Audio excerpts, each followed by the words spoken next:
va et comment va la santé?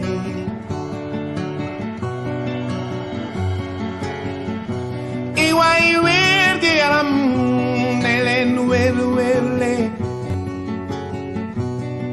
Bonjour, comment ça va et comment va la santé? Bonjour, comment ça va et comment va la santé?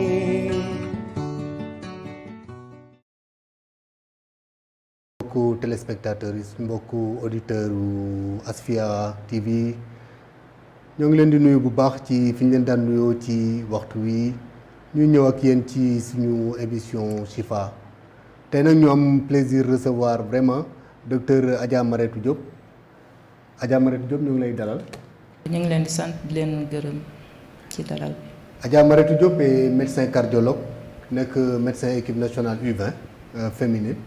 nekk médecin de sport présidente de la ligue anti-tabac xam naa ni yooyu yëpp dinañ ci ñëw tey ci sama gauche maa ngi dalal Alioune Diatta Alioune sama turandoo maa ngi lay nuyu. maa ngi lay fay.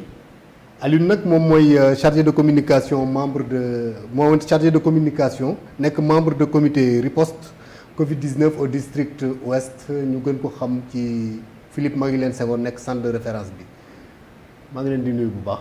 ñu ngi lay fay.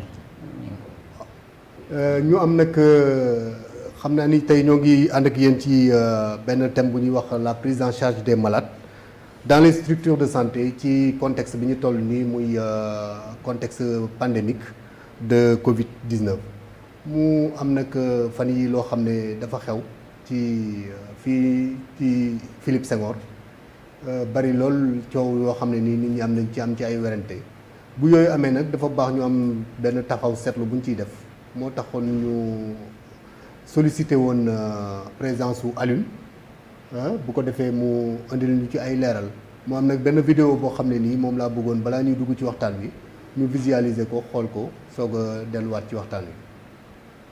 jëkkër kat jàllal dama indi sama soxla wax bu war a dafa am problème parce que maanaam loolu bëgguma ko affaire bi daal. dañ ma wax daal maanaam bu ma ko indee pour ñu toppatoo ma ko indi wiste ko xool yëpp motul 10 minutes laajul ma sax ay papier pour carte pour ticket man dañ ma toppatoo rek mu ne ma daal affaire bi daal mënuñu ko seere fii daal na ma ko yóbbu nabi si kër ma jën ko génne ci biti génne ko ak am doom 20 minutes c'est que ñii yàgg nañ ma jàppale ñoom Maguette Mbaye ak Diatta c'est que loolu yëpp aduna jaralul leen ne nañ ko bàyyi quoi. laajul ma ticket même ticket bi ñu ma waroon na laaj motul mënuñu ma ko laaj ndax yàgguma si te dañ ma doon toppatoo fayal ma lu ne am naa fi 7 gos yi nga xamante bii moom mooy borom këru soxna si nga xam ne ni dañu wax ne dafa am doom foofu ci Philippe bërki démb semaine bi en tout cas bi mu amee doom nee nañ dafa ñëwoon pour accoucher wu ci biir Philippe Senghor bi mu ñëwee ci maternité bi nee na mu am ñu wax ne dañ ko génne ne ko demal nga am loo uti loo faye wala amoo xaalis tax ñu ne ko demal génn léegi nag bu mu génnee ba ci buntu hôpital bi mu yàlla def mu am foofu doom Alioune.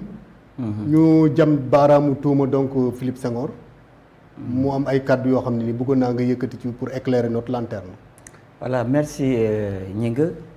di rafetlu jataay bi vraiment plateau bi parce que aussi tamit di remercier aussi tam télévision bi parce que aussi tamit di teg ay débat yoo xam ne que vraiment pour njëriñ askan bi la aussi c'est important parce que effectivement ñun on a vocation centre de santé faj ay malades et puis tam satisfaire leen accueillir donc yàlla dafa def ni cas bi sax man dama ko xam bi mooy 8e doomam muy wasin Philippe Senghor rek la xam parce que xam na ne que Philippe Senghor dañuy dimbale ay nit parce que nous notre vocation c'est pas de faire de bénéfice c'est tout juste rek pour toppatoo nit ñi mun a am wér-gu-yaram bu sell moo tax ñu nekk fi donc kii je maîtrise son cas donc vraiment c'est un cas social il faut le dire je m'excuse du terme je dirais que c'est une personne en situation difficile en situation de boo xam ni que vraiment des fois il faut nit ñi jàppale ko looloo tax nag ñeente juróom-ñaar doomam yëpp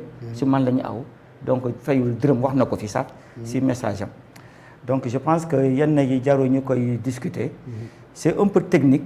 Parce que aussi tamit ñëwoon na conditions yi yoo xam ne que maternité bi bloc bi instant bi bloc bi et puis salle yi dañu feesoon.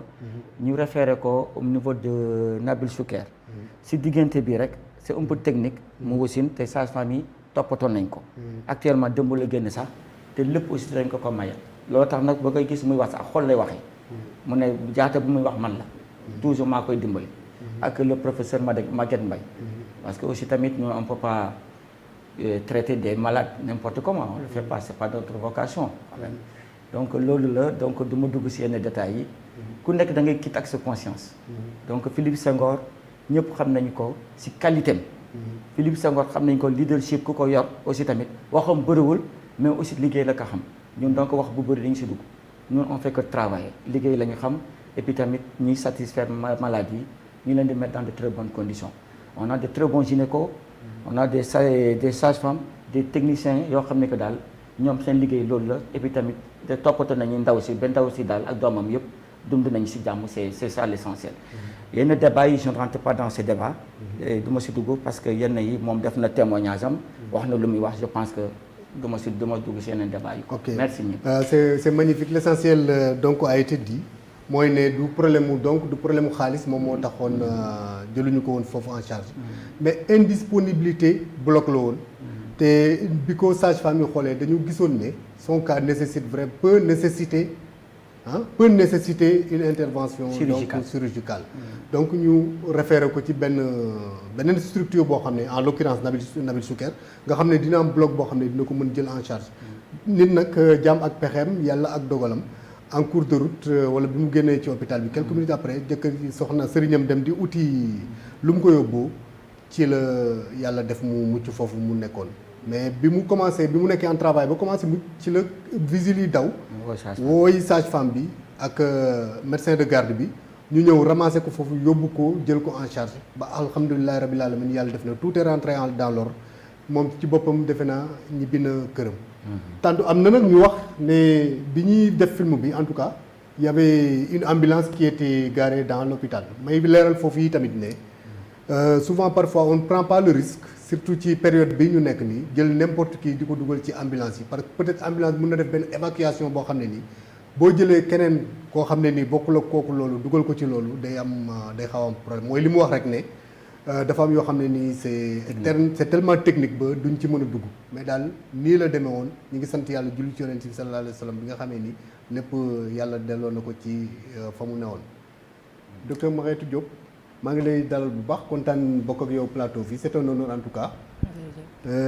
woolu woon fii ñu waxtaan parce que actuellement ni situation bi demee nécessité na ñu mel ni yow ñu ñëw toog wax ñu expliquer ñu lan mooy les cas graves yi mooy ñan ak cas grave yooyu ban prise en charge moom moo vraiment nécessité.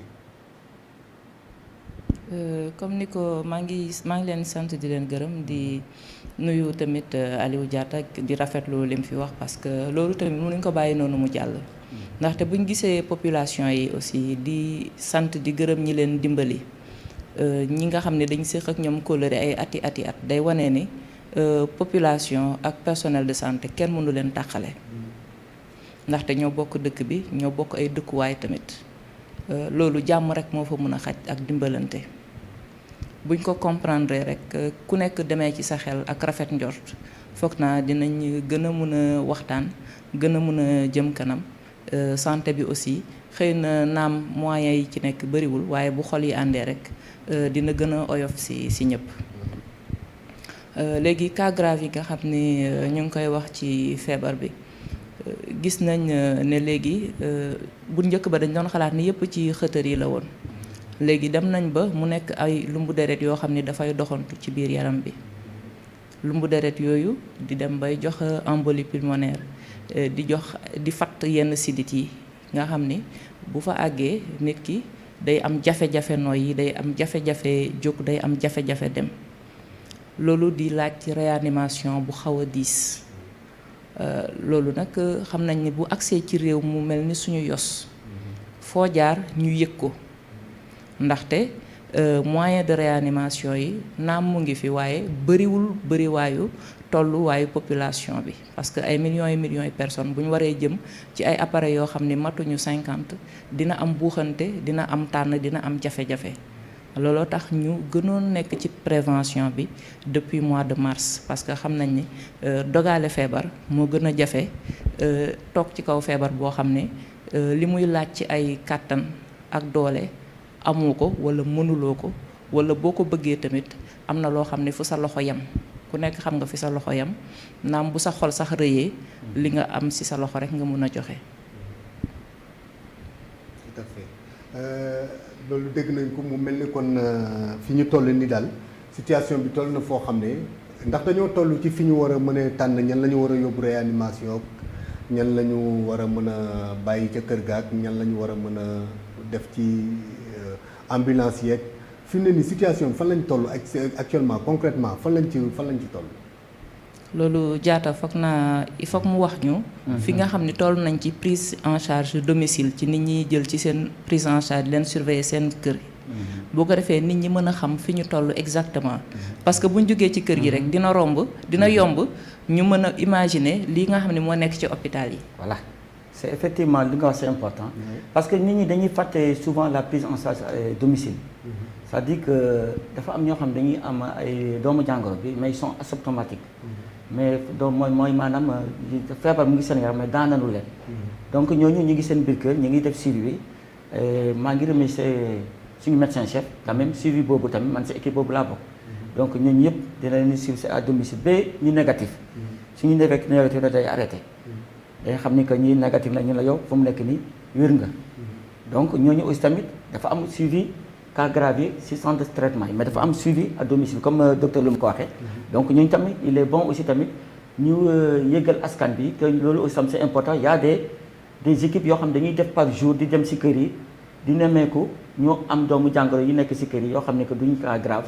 ñu ngi leen di présentement nii am na ñoo xam ne nii. ñu ngi seen kër ñu ngi seen biir kër ñu leen di faj. ñu leen di faj. ça c'est bien de le savoir te waa koñ ba duñ ko xam. déedéet dañ ko xam parce que ñun suñuy dugg foofu di dem di leen def suivi bi di def seen prélèvement sax pour suivi parce que en général ay prélèvement la. si seet ndax dañuy seet parce que dañuy positif ngay def ay prélèvement dañuy dem négatif des fois am ñoo xam sax dañuy jël ay doomu garab fekk seen yaram nangu na am voilà. oui mais Diatta si je me rappelle bien yéen waa district ouest yéen a njëkk a yëg le premier cas importé fii ci Sénégal. waaye boobu bëggoon naa nga ñëw ci bu baax ñu expliquer ñu comment ça s'est passé. waaw donc effectivement le premier cas ñun ñoo ko géré ak suñu équipe muy le médecin chef moo nekkoon ci kanam. avec équipe am ñoo dem ci lieu bi. parce que SOS daf na woo na ko wax ko ay wax ko cas bi situation cas bi. bu ñu demee sur le lieu fekk nañ foofu cas bi. ñu defal ko li ñu ko war defal yëpp ba defal ko prélèvement ba pare yóbbu ko Institut Pasteur tam def feedback bi. wax ñu cas positif ñu jël dispositif yëpp aussi tamit mu évacuer ko. mais corona amul wala corona am na. corona am na corona xam nga ku ne corona amul mooy da nga ko vivre depuis le mois de mars ñun ñu ngi ci terrain bi ñu ngi ak patients yi ñu ngi ak askan bi di leen di jàppale pour au moins ñu génn ci mbas bi. donc ku ne corona amul da nga ko vivre ñun dañ koy vivre ba instant ñu ngi koy vivre donc corona am na te corona aussi day reyee il faut comme ni ñu ko wax docteur il faut askan bi suñu wax ak askan bi tamit nañ leen wax lu am. corona day reyee. tu rejoins yow yaa ngi rejoindre li Serigne Babacar Sy Mansour wax. keroog ne nañu wax dëgg askan wi. nañu wax dëgg askan bi dire que la vérité. waaw docteur 36 cas graves aujourd'hui en réanimation kooku moom vraiment. doy na waar ëpp na tool ni ko Diatta waxee ñu ngi suivre nit ñi à domicile am na ñoo xam ne aussi ñu ngi ci centre de traitement yi léegi centre de traitement yi ñëpp xam nañ ne ay centre yu bëri la réanimation yi bëriwul kon léegi ñi ci centre de traitement yi tamit suñu naataangoo yi fa nekk ñoom it léegi ku nekk da ngay boo amee cas bu grave da ngay fexe bañ yóbbu ko réanimation kon xam nga ñëpp cas grave yëpp réanimation la ñuy mujj 36 cas grave ñu ngi ci décès 5 tey kon tamit laaj na askan wi ñu xam ne ñëpp a ci mën a jàpp ndaxte ni ñoom Diatta nekkee ci suivi bi à domicile am ñu nekk ci centre de traitement yi ñooñu di reyante chaque jour pour mën a yóbbu malade yi réanimation ñi nekk réanimation bi aussi def seen kéemtalaay kàttan pour malade bi fa dugg ñu mën a def li war ci yow ak li ñu seen xam-xam ak li moyens yi nekk sur place laaj yëpp pour nga mën a génn réanimation parce que gis nañ ñu génn réanimation ci jàmm ak salaam loolu aussi ñuy féliciter ñi nga xam ne ñoo nekk foofu mais lu gën a néew nit ñu dem réanimation moo gën lu gën a néew ñu jógee seen kër dem centre de traitement moo gën lu gën a néew ñu feebar ñu leen di surveiller seen kër moo gën loolu nag askan wi moo ci mën a taxaw respecter mesures barrières yi amul kenn koo xam ne policier wala gendarme mën na taxaw seen ginnaaw dox naan la taxawal fii kii taxawal fii bu leen ngénte bu leen xew bu leen dajaloo loolu ñun ñoo war a am conscience xam ni suñu réew fii la toll feebar bi mu ngi ci àddina bi te bëgg nañ tamit li ñu naan économie pour mu demaat il faut ñu jóg liggéey bu ñu ubbeekul ci yeneen dëkk yi liggéey dina jafe feebar bi mbas mi lu mu fi gën a gaaw a génn rek ñun ñëpp ñu dellu ci suñu xel mu dal ci suñu njaboot ak ci koom-koom bi ñu amoon bu njëkk ba ndaxte fi mu ne nii ñëpp yëg nañ ko. Voilà, effectivement le port de masque est important docteur wax na ko parce que dañuy seetlu temps yi surtout les jeunes vraiment nangu ñu sol masque et puis tam jeunes yi aussi tam ñoom ñooy génn dem daal daan seen doole comme li ñu ko waxee ñoom ñooy dem daal seen doole ñuy dellu le soir 16 heures pour dem contaminer les personnes âgées. Donc tu as vu les cas graves yu bëri personnes âgées lañu. Je pense que c'est le moment aussi tamit de sensibiliser les jeunes sur le port de masque nañu sol seen ay masque ñoom bu ñu xool ni que seen yaram baax na ils sont encore jeunes lu mu yàgg yaram ba dañu ne lu mu nit ki soo am 15 ans lu mu yàgg di nga mën am 90 ou 80 ans. Tout à fait. Donc ñoom aussi nañuy sóoraale seen parents yi ak seen maam yi parce que ñoom tamit ñu ngi toog seen kër ñoom ñooy dem wuti comme ni ñu ko waxee koo gis jeune boo gis damay dem Njafe pour teral suma yaay. soo demee teral sa yaay bu ñefe ba pare nga ñëw jox sa yaay feebar nag. xam nga c'est grave. donc sooy dem ñefe solo sa masque sooy ñëw kër ga aussi tam solo sa masque sooy ñëw aussi tam na nga sangu ba set dindi sa yére yi nga weer ko mais nga ñëw rek dugg sa biir yaay nuyu ko ak sa yére solo masque fekk yaa ngi si mbedd bi toute la journée ngay daan sa doole terew ñi nga daan sa doole mais solo sa masque nga jël sa ay les mesures barrières vraiment docteur le port de masque dañ si war a insister. Tu as raison. Il faut qu'on insiste vraiment nit ñi xam ne ku sol masque solaloo ko policier bi solaloo ko njiitu réew mi sa bopp nga ko solal say waajur ñi nga dëkkal ndaxte boo feebaree ñoom ñu feebar boo leen indilee feebar bi tamit dafay métti boo leen ñàkkee parce que suñ parents yi suñu ay piliers lañ parents yi Afrique parents Sénégal ku dem ci kër fekk fa parent rek xam ne am na différence ak kër goo xam ne boo fa demee fekkoo fa parent dañuy gérer stabilité ñooñu nag buñ leen ñàkkee amul njëkk il faut ñu jàpp si. On l'a dit donc le port et masque est important. Est important. La distanciation est importante. Oui. Respecter les mesures barrières moom bon vraiment ci lañu mais Diatta. Ouais. dañu xool docteur dañu xool ne. jusque là amul lu ñu waxul ci sensibilisation wu maladie Covid bi mais toujours rek y a la réticence de certaines personnes léegi lan la ñu war a mën a changer pour nit ñi gëm ko lan la ñu war a mën a changer parce que tey boo demee hôpital yaa ngi Philippe. tey boo demee hôpital am na ñoo xam ne feebar nañu yeneen feebar war a mën a ñëw faju si mais bëgguñu ñëw wala ñimewuñu ñëw parce que yaakaar nañ ni da ngay dégg nit mu ne man de su ma demee foofu sama bopp mooy metti wala dama soj waaye su ma demee foofu dañ naan dama Covid. Docteur Elger elle est cardiologue am ay maladies yoo xam ne nii defe naa fi mu nekk nii yow li ngay liggéey ci téléphone moom moo ëpp li ngay liggéey ci kii donc naka la ñu war a mën a def pour que la prise en charge des malades même ñi nga xam ne nii Covid dalu leen feebar nañu am nañu yeneen jàngoro war a mën a ñëw dem hôpital war a mën a ñëw faj naka la gouvernement bi wala boog naka la santé bi war a mën a taxawee ba loolu mën a am.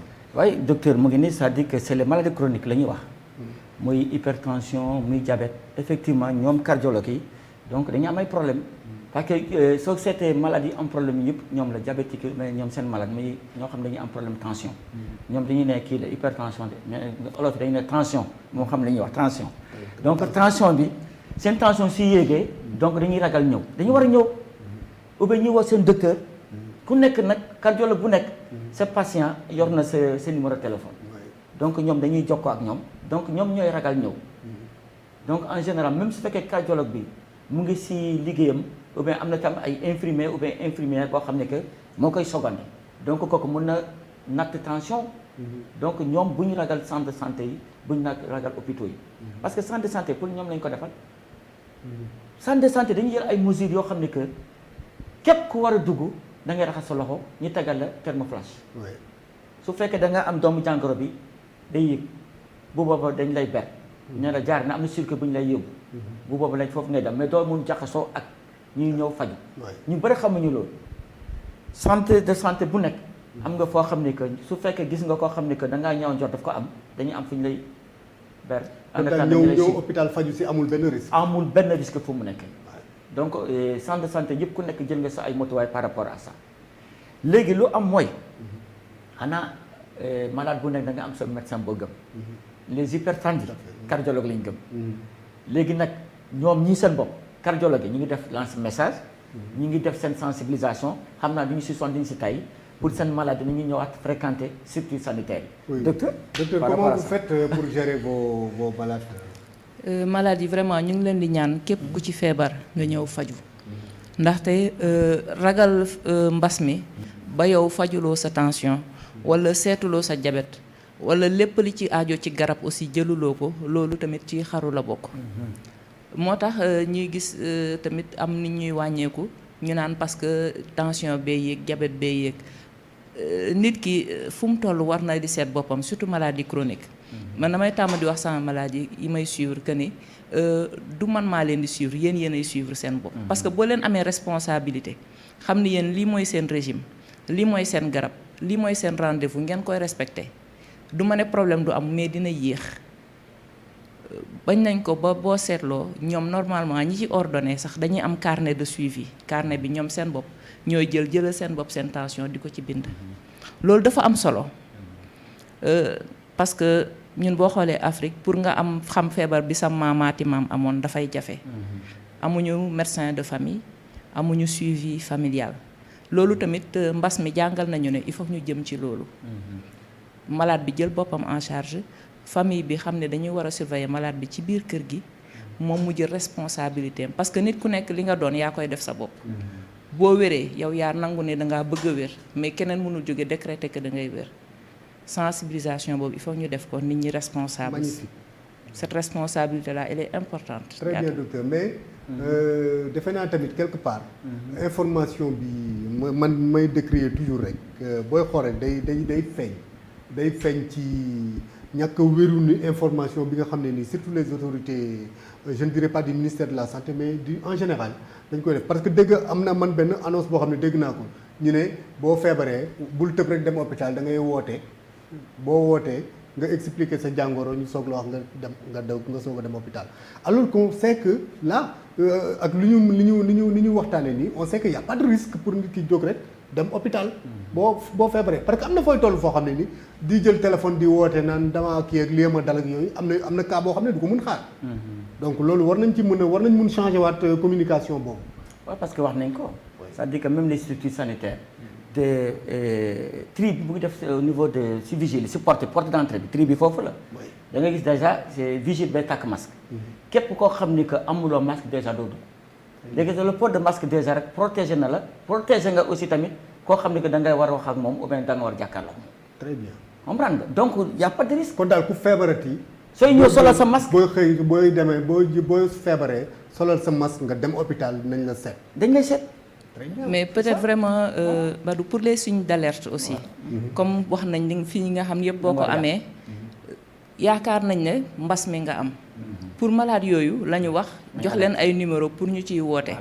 ndaxte tamit am na lu am mooy protection. personnel médical bi. c'est à un certain niveau. effectivement. donc ñooñu nga xam ni ñoom ñoo mën a dem seet ki am mbas mi testé ko. ñooñu aussi am nañ tenue adapté yu ñuy am na sensibilisation am na formation bu ñu am boo xam ni xëy na ñeneen ñi nga xam ne ñu ngi ci biir hôpital bi di faj sibiru ak yooyu ñoom amuñu matériel boobu àgguñu foofu ci mbas mi foofu dong la ñuy waxee que ñi nga xam ne vraiment mooy responsabilité bi ñuy wax noonu. man su ma toogee xool siñu mbas mi yëpp nekk ci man du ma jóg dem hôpital parce que su ma demee hôpital mën naa am ki ma fay fekk amul matériel bi wala dinaa ko wàll liy tax nag ñu mën a xaaj ak seen def xaaj ak seen bi mooy loolu. kooku moom moo war a woote. kookoo war a woote. bu wootee nag mu mel ni équipe mobile kooku ñëw seet si ko. defanteeg moom li ñu war a defanteeg moom buñ ko waree yóbbu kii surveillance à domicile ñu bàyyi ko fa. buñ ko waree yóbbu centre de traitement ñu yóbbu ko centre de traitement buñ ko waree yóbbu réanimation ñoom daal ñooy xool processus bi moom mu dugg nag léegi ci circuit boobu. mais ñi nga xam ni dara jotu leen ci lu jëm foofu feebar boo xam ne yàggoon na ci moom wala am na ay fukki at ak ñaar fukki at si ñoom ñooñu fu ñu feebaree nañu dem seen rendez-vous. nañu seet seen yaram régulièrement nañu toppatoo seen régime toppatoo seen ay garab tamit loolu bu ñu laxatu ci ginnaaw mbas mi pour bañ a seet seen bopp pour bañ a dem ci seen docteur loolu ñu ngi leen koy ñaan. pourtant man gisoon naa benn solution boo xam ne nii proposé woon naa ko parce que tamit wolof moo mel noonu. quand je dis wolof en général je dis le sénégalais moom moo mel noonu. bu xasee ragal benn mbir pour ñemeloo ko dafay xaw a jafe. léegi lu tax les districts ne peuvent pas prendre en contribution les cliniques yi nga xam ne nii ñoo ngi ci seen zone bi ñu kii di liggéey ak ñoom. par exemple man su ma amee benn koo xam ne nii mag la te peut-être dem hôpital day xaw a jafe ci moom wala yu demee ma orienté ko ci benn district ci benn clinique. dina nangu dem ci clinique boobu bu ñu ko xoolee clinique boobu mën na liggéey ak district bi ñu am. mais pourtant ñi ngi les cliniques et les districts ñi ngi liggéey. ñi ngi collaborer. par exemple si tu prends le cas de notre clinique. de notre district. clinique yi nekk fii yëpp am na clinique yoo xam dama tudd seen tur. donc même seen agent yi sax ñëw nañu def nañu formation même sur le terrain andi nañu ak district. parce que c'est une zone de responsabilité. district ouest clinique bu fi nekk yëpp. si autorité docteur Karim la nekk. donc moom aussi tamit il a obligation former leen. il a obligation aussi bàyyi leen bët. encadrer leen. donc ñoom aussi tamit y a de bonnes relations ak ñoom képp koo xam ni que aussi tamit am nga ay cas da ngay référer si moom da nga koy woo mu def la conseil ou bien sa équipe jóg ou bien ñoom seen équipe sax am ñoo xam ne que formé nañ leen donc il y a une bonne collaboration donc sa wax bi c'est très important. donc il faut une collaboration entre les cliniques privées ak les établissements publics. ak les districts loolu soo amee rek coordination boobu su amee je pense que dañu mën a résoudre beaucoup de problèmes. mais docteur ci ginnaaw dañ leen doon tàccu ku wax ne docteurs yi daal wax dëgg yàlla yal na yàlla jàppale leen docteurs yi kii ñoo kii mais lan moo changé ba daal léegi ñu commencé di ñu kii dañu yaakaar ni peut-être docteurs yi dañ leen a nax ci mbas mi walla. xëy na mbas mi nag dafa métti c'est que mbas mi métti na ci fànn yëpp. mbas mi foo ko natt rek métti na ci parce que métti na ci wérgu yaram métti na si nit ñi ñuy ñàkk métti na ci ñi nga xam ne ñu ngi dund te dundatuñ mooy dara nekkatul seen poche léegi nag nit ñi dañuy dem ba dañuy tàyyi dañuy sonn métti na aussi ci ni mu ñu jàppee pour ñu war a dundee noonu bañ a laalante bañ a dajaloo bañ a kii te xam ni loolu suñu habitude la. tàmm nañ tamit suñ maladie di ñu ko wax koo ci teree ku ci amee tension nga ne ko bu lekk yàpp bu lekk lii mun la docteur loolu su ma ko noree bàyyi ma bàyyi la moo gën. xëy na foofu la ñu toll. léegi nag il faut que ñu sawarloo waat docteur am na lu ma la bëggoon laaj yow cardiologue bi man dama gis sénégalais dafa bëgg loolu ndawalu guddi. waaw sénégalais waaw dibi moom. waaw ku mel ni man bàyyiloo ko dibi dina doy war de Adja. waaw loolu tamit sëriñ bi xam nga responsabilité bi rek foofu la nekkee ndaxte ku lekk sa dibi guddi. teg si ñetti butéelu boisson ak juróomi kaasu ataaya boo tëddee ba guddi tension bi yéeg responsabilité bi fan la féete. ci man. léegi yow it loolu est-ce que da nga war a yërëm sa bopp yërëm sa njaboot gi nga xam ne ñoo lay jangte di la yóbbu hôpital. nga dem fa fekk fa juróom-ñaar fukki nit yoo xam ne def nañ lu ni mel amoo foo duggee ñu ne ndax docteur ba ca fële moo ma accueillir wala amuñu fuñ ma tëral wala damaa wër guddi gi yëpp di wër hôpital. xam nga aussi il faut am na loo xam ne nit ki yaa koy téyel sa bopp. pour ñu téyele la ko boo ko téyewul rek ba mu rëcc la keneen daw di ko jàppi mun na ko jàpp ko mun na ko bañ a jàpp bu ko defee nag mooy indi pertement. waaw docteur petit cola baax na ci tension buy monter. petit cola tension buy monter wala buy wàcc. Man dama gis te Sénégal ñëpp yéey petit cola. xëy na liñ leen ne dafa am ay vitamines te fi mu nekk nii kenn bëggul ñàkk ay vitamines ba mbas mi di la dugg moo tax waaye lépp loo gis rek yamale moo ci baax. buñ la ne petit cola baax na tax nga jënd ci juróomi paan di ko dundee yaa ngi lor sa bopp. Da ngay yemale rek il faut du tout pour faire un monde. boo jëlee benn petit cola jël benn kaasu ndox jël danku ceeb jël légume parce que loo yemalewul rek day am problème parce que même graisse yi ñuy wax sax. tout excès est nuisible. tout excès est nuisible parce que même yu niin yi ñuy wax ku nekk nit ñi buñ lekkul lu niin seen biir yi dafay ballonné. donc dañ ko war a yemale waxuñ la tamit nga togg ceeb bi ba dëwlin bi di tëmb ci kaw ngay nappi ceeb bi ci suuf loolu day indi jafe-jafe. n'est-ce pas effectivement c'est ça et peut-être docteur du nga si benn domaine boo xam ne que du kii sax mais dañ koy tënk c'est important aussi parce que si on parle de Covid les maladies chroniques aussi tam si la bokk. donc si hypertension bi dama bëggoon nga leeral population bi askan bi. tension fan lay commencer. de un de deux aussi tamit boisson gazeuse yi ñuy naan Coca-Cola parce que damay gis soda. waaw gars yi dañuy lekk seen dib bi ba guddi bi de dib bi bu niin sax bu am graisse ba pare ñu teg seen Coca-Cola mooy boisson gazeuse ñu tëdd. et dama bëgg aussi tamit nga leeral ma tuuti am na ay jamono yoo xam ne da nga gis koo xam ne que jigéen ba wérul la tànk yi day néew yi ñi koy ne bàyyi xorom yooyu tamit war danañ si dugg tuuti pour nga leeral ma ko ak sport aussi tamit sport ak tension hypertension lan mooy njëriñam am na ñoo xam ne que dañuy def sport baax na ñu ne baax na ñeneen ñu ne baaxul je pense que kooku war nañu si leeral am na ñoo xam ne que ñu ne tension à partir de 140 la lay commencer ba si suuf je ne sais pas donc je veux que nga defal ñu si éclaircissement et puis tamit médicaments yi naka lañ koy jëlee parce que am na ñoo xam ne que ñu ne sooy jël tension sooy jël sa médicament nañ koy jël ba ngay génn àdduna soo commencé jël jaar garab tension da nga koy jël sa diiru dund da nga koy jël à vie kooku tam il faut ñu leeral ko nii parce que am nga par exemple tey ñi ngi nii soo ko ne tey da ngay jël garab bi à vie day tiit ndax dafa ay processus dafa am ay méthodes yéen ñu koy wax seen maladie dama bëggoon mu leer ci plateau parce que si on parle de Covid on doit parler de maladie chronique. voilà Diatta jëlee nga nit ci benn contexte yóbbu ñu ci beneen contexte bu am importance sax d'ailleurs parce que moom xam nga elle est médecin du sport. voilà c'est ça bon donc elle est médecin du sport réanimateur d'une façon ramassée résumé quoi. nga dimbali ñu rek d'une façon parce que comme ni mu ko waxee rek les maladies chroniques moom xam naa ni tension moom ak diabète ak ñoom seen nga expliquer ñu ci loo xam ne nii ñun ci daara ji ñun ñi nga xam ne ay ustaas la ñoom seen danañ xam boo liggéey nan la ñu war a mën a toggee. tension demoon nañ ba di ko def di ko natt naan ñi am diabète seen tension bu àggee ba fii yéeg na ñi amee feebaru rein bu seen tension àggee fii yéeg na mais léegi dem nañ ba àddina yëpp xam ne léegi diggante 14,9 mooy 140 sur 90 tension bi bu ko ëppee rek bu rombee foofu jàpp nañ ne tension bi yéeg na dañ ko harmoniser léegi nag ci li ngay wax noonu ci alimentation beeg dundin bi ñëpp xam nañ ni li ñuy dundee lenn li mooy légumes yeeg fruits yi leneen li mooy ndawal gi leneen li nag mooy yi nga xam ni moom lañ ci yokk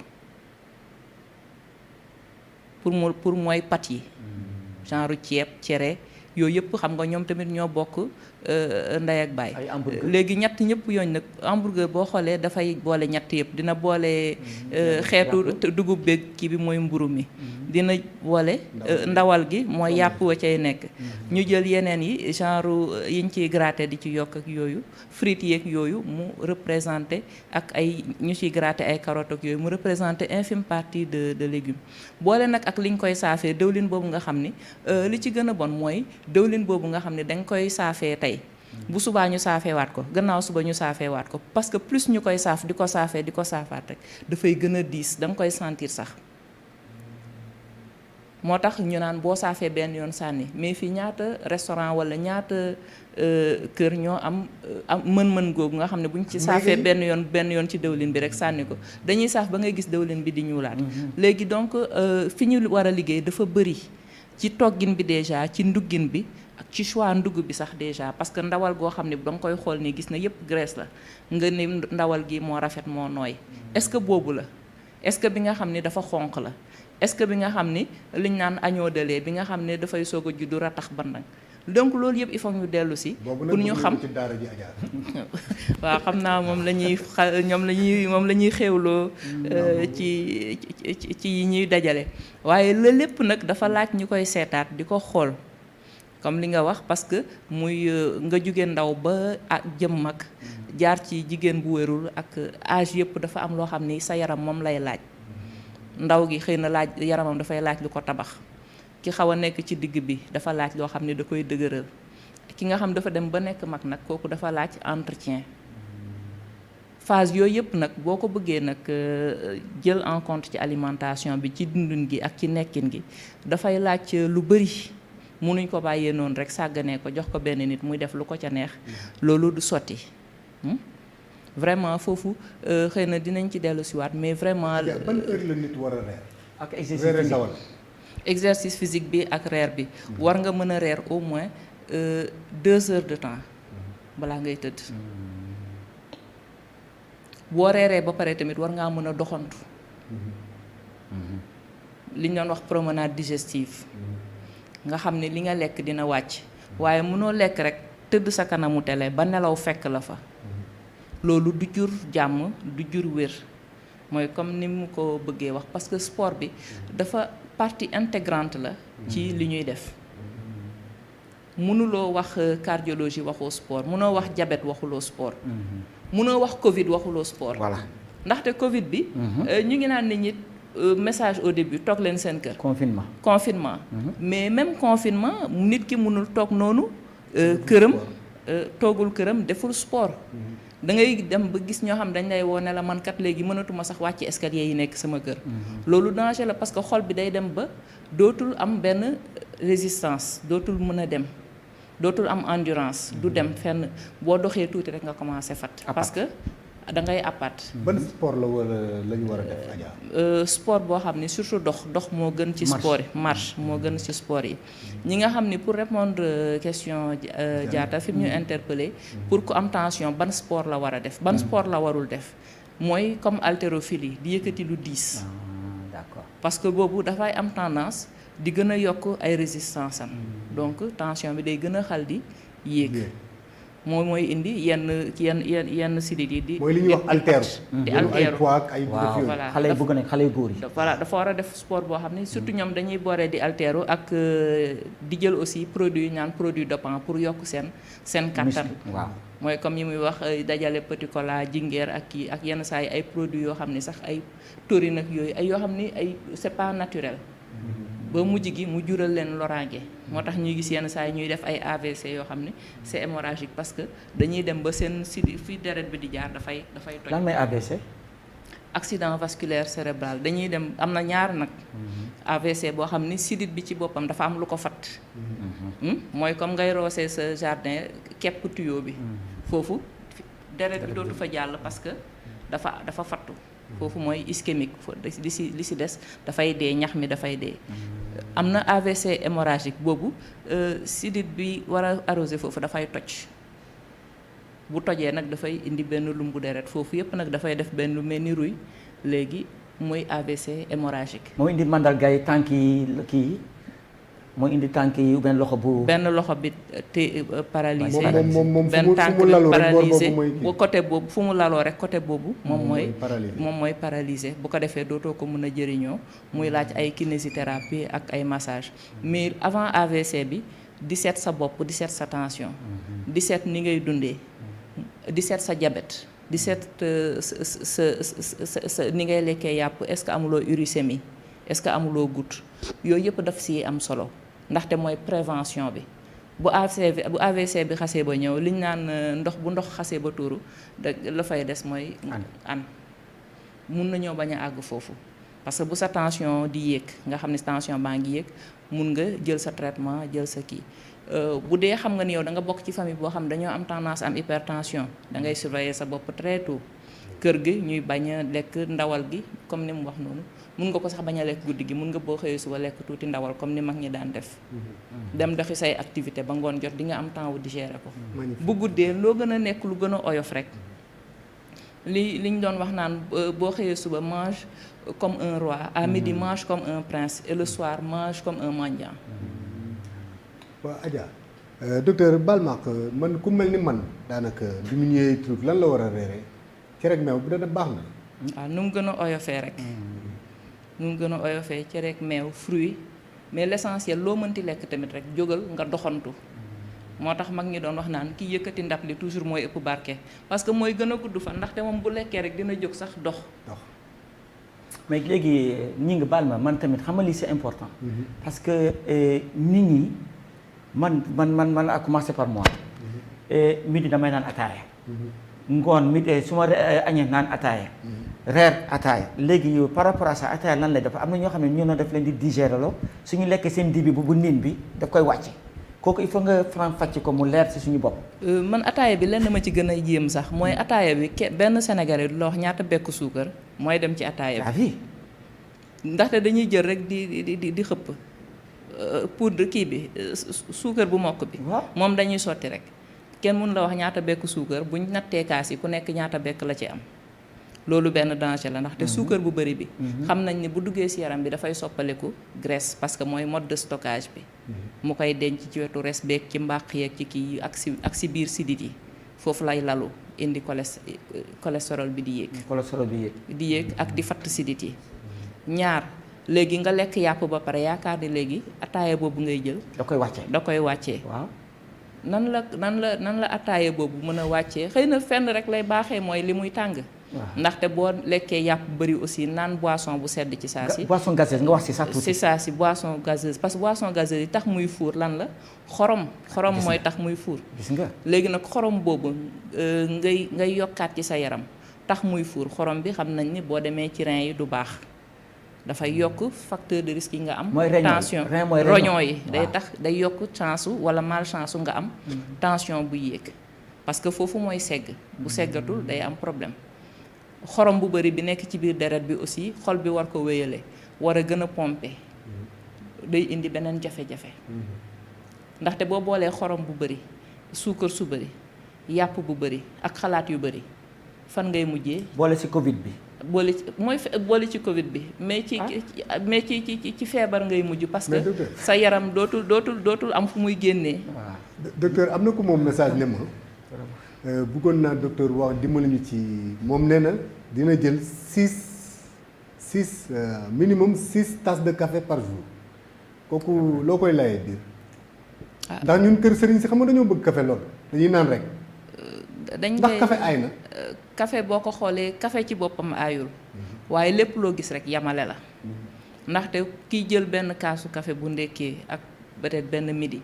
loolu nit mën na comprendre ak bekk suukar yam cay yokkaat café excitant la am na ñoo xam ni da leen di dimbali pour ñu yeewu surtout heure boobu nga lekk rek war a liggéeyaat xëy na di nga ko soxla tuuti pour mën a demaat waaye boo demee ba juróom benn kaas fukki kaas par bés da ngay dem ba da ngay lox parce que caféine bi aussi dafay exciter nit ki tout le temps dafay énervé wu loolu tamit nit ki lépp lu muy def na koy yemale xam nga buñ la nee da ngay lekk néewuñ la foo toll del lekk wala ñu ne la del wax waroo foo toll rek di wax lépp looy gis rek da nga koy natt di dem ci diggu nit ku diggu doomu boo gisee toujours ñi gën a diggu doomu ñoom ñooy gën a gudd fan mais nit ki bu tàmmee exagéré ak def lu ëpp rek tout le temps dafay lor boppam lor ñi mu nekk loolu tamit mën nañ ko moytu. voilà docteur Balmadi ñi ngi te je m'excuse c'est-à-dire que askan dafa war a leer suñu bopp et waxoon naa la aussi tamit garab yi des fois suñu patients yi dañuy ne dafa cher te garab yi soo koy jël aussi dañuy ne ba ngay dund sa giir dund da nga ko war a jël de un question boobu bëggoon naa mu leer pour askan bi mu leer seen bopp beneen question bi mooy bilan bi des fois dañuy ne bilan bi dafa cher mooy analyse yi ñuy def des fois ñu def écho-cœur ñu boole si ECG yooyu yëpp dama bëggoon aussi tamit kooku aussi tamit askan bi mu leer seen bopp bilan boobu dañ ko war a def lu tax ñu war ko def ci m'excuse parce que c'est un peu. li ngay wax noonu am na solo ndax tey ñu bëri dañuy jàpp ne. cardiologue bi wala docteur bi daf la koy bindal rek. pour moom mu am xaalis. déedéet. nit ki lépp looy seet wala looy topp war nga xam fu mu jógee ak nu mu toll. tey jii par exemple koo xam dafa ñëw pour tension boo xam ne dafay yéeg laaj na nga xam tension bi fu mu toll mooy déjà ñu koy natt ci ay fan yu bëri wala defal la appareil boo xam ne dañuy xool tension yi bu guddeeg bu bëccëgee nan lay mel pour xam ndax effectivement amee nga tension ñaar dinañ la laaj ndax fi nga juddoo sa papa sa yaay sa maam est-ce que amoon nañ tension parce que loolu aussi beneen donnée importante lay doon ñett dinañ la boole ku la laaj li ngay dundee nan ngay lekkee suba midi ngoon loolu yëpp ñu xam ko daal di koy téye leneen li mooy analyse yi li nekk ci biir deret bi xol bi nan la mel sidit yi nan la ñu mel pour ñu mën a sax jox la ay classe garab parce que garabu tension yi bëri na te wute ndaxte boo gisee xam nga am na yat boo xam ne boo ko dóoree xale mu jooy waaw am na yat boo xam ne boo ko dóoree bopp bi toj léegi nag ban nga siy jël parce que tension bi nu muy gën di yéegee rek dafay laaj garab bu gën a am doole boo xam ne dafay boole ñett wala ñeenti garab si biir am na tension bi tamit tension bu ndaw la boo xam ne boo ko comme bantu bale rek boo cawee tuuti rek mu demaat mais nag garab ni nga koy jëlee ay à vie à vie. tension bi bu ñu demee ba xam ne amee nga tension waaw ba xam ne am na ay yeneen facteur de risque yu ci bokk mooy tension mooy ñi mu bokk ak ndey ak baay parce que tension bu duggee rek li gën a bëri dina am mag boo xam ne moom la ñuy wax cholestérol dina ànd ak rakk joo xam ne mooy yaram bu bëri dina ànd ak nijaay joo xam ne mooy xalaat yu bëri donc ñoo ñëpp nag bu ñu duggee ganesi la munuñu bàyyi la noonu ak ñoom parce que bu ñu demee ba sidit yi commencé souffrir xol bi commencé souffrir garab yi ngay jël garab yi day nekk bés boo nekk nga jël sa garab amul tëbal amul jëlale garab yi aussi boo koy jël dañ koy surveiller ndaxte bu ñu ko surveiller wul danañ il faut que ñu surveiller pour xool ndax tension bi ci loolu ñu wax noonu 14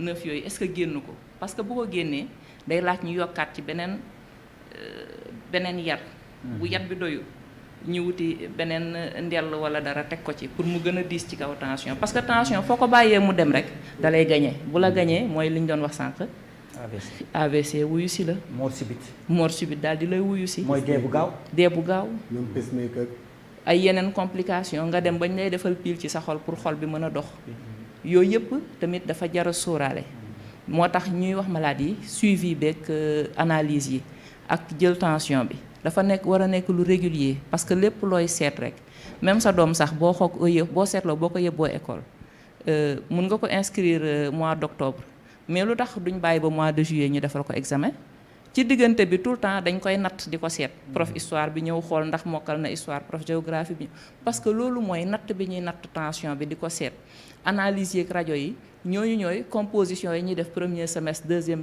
semestre ak kii parce que boo ko bàyyee noonu muy évoluer doo xam fan la jëm da ngay xaar ba at bi jeex rek mu daal di examen ñu ne la moom kat jàll na wala moom kat jàllut yaram nag du loo xam ni dañ koy bàyyi noonu muy dem dañ koy seet di ko saytu di ko nemmeeku surtout ñu nekk ak mag yi ñu leen di nemmeeku di leen seet parce que dafa am solo du xëy suba rek yaay na nga def dem sa yoon déedéet xoolal kanam gi xoolal ay tànkam ndax gallut xoolal ndax xel mi mu ngi ci moom loolu dafa am solo. voilà baal ma de ñing c'est-à-dire que ce débat bi c'est très important kii nag il faut mu koy far di def. oui je vous ai laissé di dérouler xam nga lu tax. waaw parce que yéen techniciens yi. waaw dinañu mën a jëlee ci yéen loo xam ne nii moo tax du ma leen interrompre. waaw dañu mën a jëlee ci yéen loo xam ne nii yow li ngay laaj nii. yow li nga koy laaj moom xam na ko. man mii li nga koy laaj man xam naa ko. mais am na ñeneen ñoo xam ne nii xamuñu loolu. moo tax c'est bien parfois ñu bàyyi leen ngeen dérouler c'est magnifique. merci il faut lui poser des questions. c'est-à-dire que am na ñoo xam ne que dañuy ne tension ak diabète day ànd. est-ce que loolu am na parce que dañuy ne en général ku am tension mën na am nga am diabète et puis tam nga wax ñu ndax c'est héréditaire maanaam su fekkee sa yaay da ko am yow da nga ko war a am ou bien sa papa su ko amee da nga koy am yooyu tam il faut nga leeral ñu ko. c'est héréditaire mais ce n'est pas forcé. c'est pas forcé. ce n'est pas forcé. doo ko donn quoi. doo ko mun nga am trait yi li ñu naan ay trait mooy nga am ay prédisposition mooy comme ñi nga xam ne dañ naan yaram xam nga dañ naan ñoo xam ne yaram day topp loxo ñeneen ñi ne yaram day topp yax. mooy am na famille yoo xam ne ñëpp xëy na noonu lañ toll. waaye yow boo bokkee ci famille boobu tamit di ci boole loxo bi tamit mais da ngay gën a am chance su. loxo bi mooy lekk. loxo bi mooy lekk bi. da ngay gën a am sa yaram dafay gën a bëri par rapport ak ki nga xam ne xëy na bokk na ci famille boobu mais mu ngi surveiller boppam. tension beeg yooyu nag ak diabète bi noonu lay demee parce que diabète bi boo xoolee désordre la ci yaram bi. que sucre bi. fi ñu koy nattee ak toujours di ko sàppali ci biir yaram bi ba nga xam ne du ëpp du wàññeeku ab machine boobu moo am problème machine boobu bu amee problème dafay laal yeneen machine ndaxte organisme yaram dafa solidaire boo seetloo bu sa baaraam métti sax sa yaram yépp a koy yëg looloo tax nag machine boobu bu yàqoo wala bu amee ay dérèglement léegi muy laal machine bi bi nga xam ni mooy sàppali tension bi di ko yemale mooy laal machine bi nga xam ni sa métit fi mu war a toll nga di ko yëg tamit daf koy laal yaram bi yëpp nag commencé am problème parce que day laal neer yi laal sidit yi laal xol bi ni mu doon doxee commencé fudd dootul am kàttan léegi looloo tax ñu naan diabète bu ñëwee ci yow lu gën a bëri dina ànd ak tension dina ànd ak cholestérol dina ànd ak xalaat bu bëri parce que yooyu yëpp dañuy faral di ànd boobu ñuy ànd nag parce que kenn ki bu duggee rek day xàllal yoon ña ca des ndaxte feebar yi tamit ñun ni ñu solidaire ñoom noonu la ñuy solidaire bu kenn duggee ba tracé yoon bi ñeneen ñëpp day yomb pour ñu dugg boo amee diabète day yomb pour nga am tension boo amee tension mu yomb sa cholestérol toujours di yéeg loolu yëpp buy faral di yéeg tamit te fajuwuloo sa yaram di yàqoo ci biir liñ naan lu mu mel ni max bu ko defee yaram waa fay des mais ci biir dafay bëri ay gàkk-gàkk ay problème yoo xam ni day gën a yokk du wàññeeku loolu nag faju rek moo koy mën a régler. ndeysaan li duuf ci nag wi yëpp xajul ci lii sama technicien mi may woon ne ma da ñu may tuuti rek sama technicien mi may woon ne ma waxtu wi may ñu tuuti rek ma te yàlla xam na ni li c'est bon li ngay wax ni daal ça intéresse tout le monde parce que tey waaw bon vraiment am na lu bëri loo xam ne nii bëggoon nañ ci dugg mais malheureusement waaw léegi ma ñu tuuti ñu tënk mooy si Covid bi rek nga may ñu mooy mesure barrière yi surtout ak itam ñu gaañu pour ñu bàyyi la ñu leen di suul parce que aussi tamit am na ñoo xam ne que nga baal ma doomu jàngoro VIH sida rey na leen te suul nañ leen am na ñoo xam ne que tuberculose rey nañ leen te suul nañ leen am na ñoo xam ne que paludisme rey na leen te suul nañ leen askan bi nañu comprendre ni que ñun la c'est nous dans nous ñun ñëpp ay benn lañ nit ki nañ leen bàyyi ñu sutural leen si jàmm ñu bañ ko def ay xeex ay histoire képp koo xam ne que mbas bi rey na la rek nañ ko sutural si jàmm ñu bàyyi ko ñu suul ko ba ma fa jóge aussi tamit lu may ñaax nit ñi mooy képp ko gis mandarga yi put buy métti sa bopp di métti moom la ñu ne ay céphalée ay migraine suñu fa jógee aussi tamit ngay soj sa bakkan di xel ak aussi tamit sa biir di daw vomissement am na yu bees yi génn sax mooy perte odorat cuuraay du la xeeñ kii du la xeeñ dara du la saf gémmiñ bi tam lewet loolu da ngay woote numéro vert bi bu boobaa da nga xam ne que kii da nga def alerte waaw vraiment kooku ko gis mandarga yooyu rek il faut nga woote kër docteur ñu teel la jël en charge vraiment loolu la amoon te ñaax nit ñi. Tata vraiment tu as fait mon émission aujourd'hui maa ngi lay remercier bu baax a baax di la yóbbanti ci médecin chef de district. D'accord. à travers lui médecin chef de région ba yegg ca ministre bi. Adja Maretou professeur Habib Sy mi ngi lay suivre. mi ngi lay suivre loo ko yóbbante. kooku di ko sant di ko gërëm ndaxte dafa jàpp suñ loxo ci bu yàgg te ba tey bàyyiwul. alhamdulilah ñu ngi yëg ay ñaanam ak léppam si ñun. waaw jërëjëf nee na mi ngi lay ziara bu baax di la nuyu di kontaan ci sa émission tey bi donc. nga nuyu tamit suma district bi yëpp. district ouest yëpp ñoo ngi leen di ak suma médecin Cheikh Abdou Karim Diop. waaw di leen masawu parce que vraiment c'est le district le plus touché. voilà te boobu ba léegi vous ne baissez pas les bras yéen a ngi taxaw nuit et jour yéen a ngi liggéey. sànq yaa ngi may wax ne ma minuit 1 heure du matin ngay ñibbi sa kër. ñoo ngi leen di masawu bu baax di ñaan yàlla nañu leen yàlla fayal. ci barke Yonent bi sallallahu alayhi wa sallam yàlla na yàlla wuutuñu ñun fayal ñu leen. ñuy remercier encore une fois de plus rek le khalife général des Tidianes taxawaayam mu nekk lu magnifique sànq rek médecin mi ngi ma koy envoyé message naan ma na nga insister ci ci remercier xalifa bi ndax moom li mu wax rek bu ko defee rek ñun dinañ sauver yéen it di ngeen sauver kon nag ñuy sant yàlla julli ci yonent bi sallallahu alayhi wa sallam Adja Maretou ñoo ngi lay gërëm bu baax ci sa présence vraiment bëggoon nañu gën a dem ci yeneen i mbir waaye lu jiwoo jeexul jógu fa incha allahu rabbi ce sera une première parmi une série d'émissions incha allah yoo xam ne dañ ko def ak yow may remercier ñëpp di remercier Moussa di remercier donc sama xarit Seydina Omar di remercier centre de modulation lañ koy wax defe naa voilà di remercier ñëpp régie di remercier waa régie di remercier professeur PDG Mame Omar ak waa kër gi yëpp di leen ñaanal yàlla di ñaan yàlla ñu ko teewaat na gën a si dimanche incha allahu rabbi asalaamaaleykum wa rahmatullah wa barakatu Bonjour, comment ça va et comment va la santé?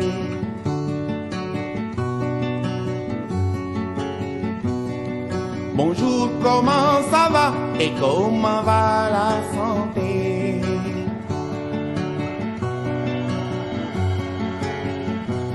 Iwai wergi yaram nelen wele.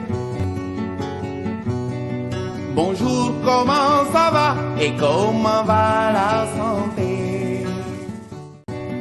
Bonjour, comment ça va et comment va la santé?